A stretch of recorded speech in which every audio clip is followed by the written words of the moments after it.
Jamie! The echo of Mickey's yell seems to bounce off the walls and back at him, mocking him in his panic. His heart beats even faster, pounding his ears. No one says anything like deer in the headlights. They're all frozen in place, panting, sweating. They wait for Mickey to give the all clear. The only company they have is the soft howls in the distance and the flies passing by. Lucia steps forward towards the tower. Mickey, what's wrong? She lets go of Flick's arm and takes a step forward. A twig snaps underneath her as she joins Mickey in the doorway. Looking inside, she sees nothing of real interest. Mickey looks at her, but doesn't say anything. His eyes are wide and look almost crazed. He opens his mouth, but no words come out. He makes a gesture into the dark hall, and she tries to look where his hand is pointing, but it seems to almost blend in with the darkness. The lack of light makes every noise more noticeable. Lucia finds herself so focused on the dark that she doesn't think to grab Mickey as he walks further inside the building. He calls out to Jamie again, this time quieter. Jamie? The rest of the gang approach the tower. Is anyone in there? Matt steps up behind Mickey, putting his hand on his shoulder, gently moving him aside so he can step forward. I don't think so. Hey, how about you two stay out here for a second? Matt puts a hand on Lucia's shoulder and startles her, making her spin around in fear. He tells her to go outside with Flick as she opens her mouth to protest, but she stops herself. Glancing at Mickey's state, she decides to let Matt take the lead. She joins Flick, who's uncharacteristically quiet. All right, Mickey, let's just go. Matt gets no response. He lets out a sigh, assuming he's being ignored. He hesitates only a second before walking further into the building after Mickey. He can't help but feel a bit nervous. Underneath him, the tile is cracked, and he can feel the bits and pieces under his shoe. He hesitates, taking a moment to shake away his nerves before calling out. Hey, Mickey. Hey. Everything good? Let's just go outside for a second. It's too dark in here to see anything. I think Lucia still has her flashlight. No. No? Just hold on, okay? Give me a second to look around. Look for what? It's obvious that no one is here. Let's just bail. If we can make camp somewhere nearby, we can rest through the night and continue on in the morning. We can't. We have to keep looking. Here. There is nothing here. No supplies, no mysterious radio person, nothing. Stop thinking you control us, that you control me. We're supposed to be in it together, and all you do is order us around. I do not. You do! You act like I'm this tyrant leading over everyone, and then I... Because you might as well be.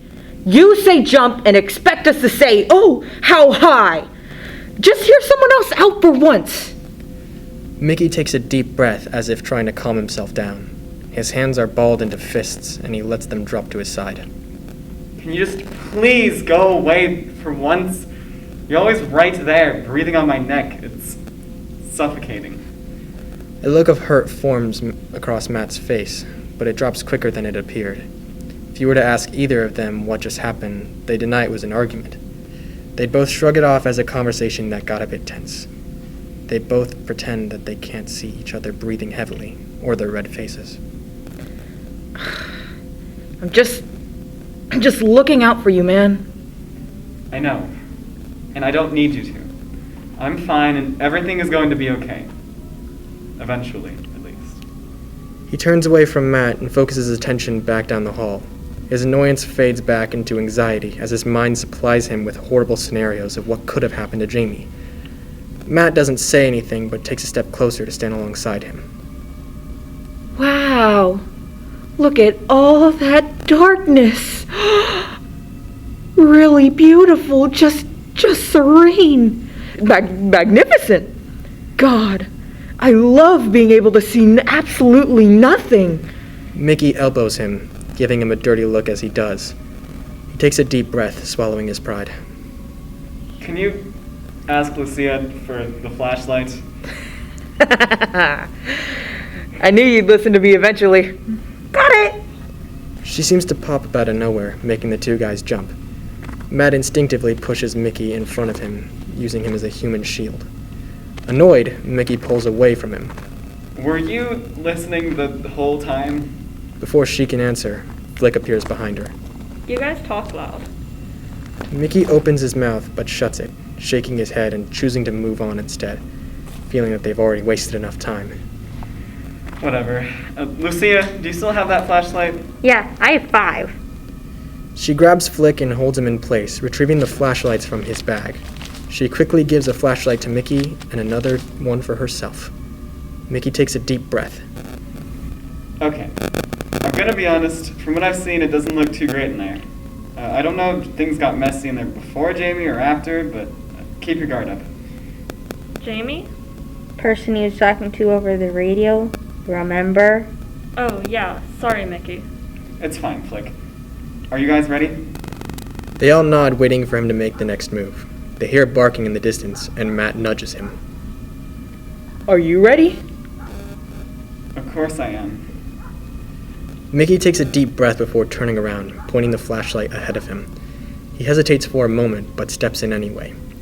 The group makes sure to keep together as they wander inside the abandoned tower, though it would be impossible for them to get lost, even if they wanted to.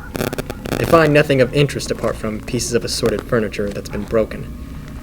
Mickey enters a room briefly, barely pointing his flashlight around before stepping out disappointed.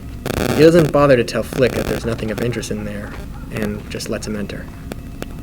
There's no one here. Maybe we need to look more down the hall? Hey, guys. I don't know, there has to be at least something. Yeah. Like what? There's nothing here. Guys. What, Flick? Flick comes out of the room he's in, stepping over broken glass. Look at the wall. Nothing was in there last I checked.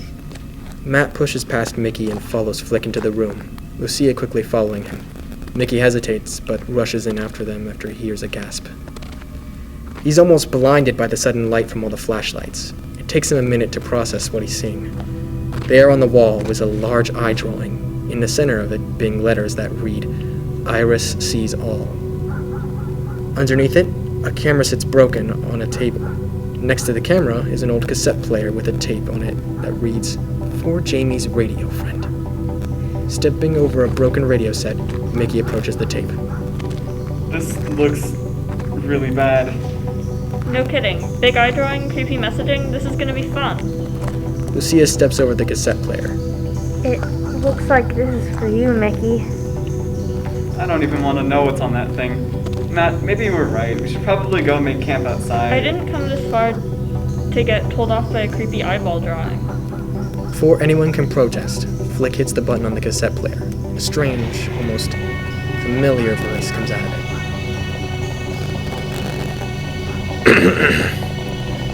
Iris sees all. Iris forgets you nothing. You thought you could raid my territory, steal my equipment, and occupy my airwaves? You will think no longer. There is no escape. There is no salvation. Even if you leave, I will follow. Submit to me or you will face the consequences of your actions. I will send a liaison soon. Be ready. As for your friend, I suggest you submit quickly. Iris will return.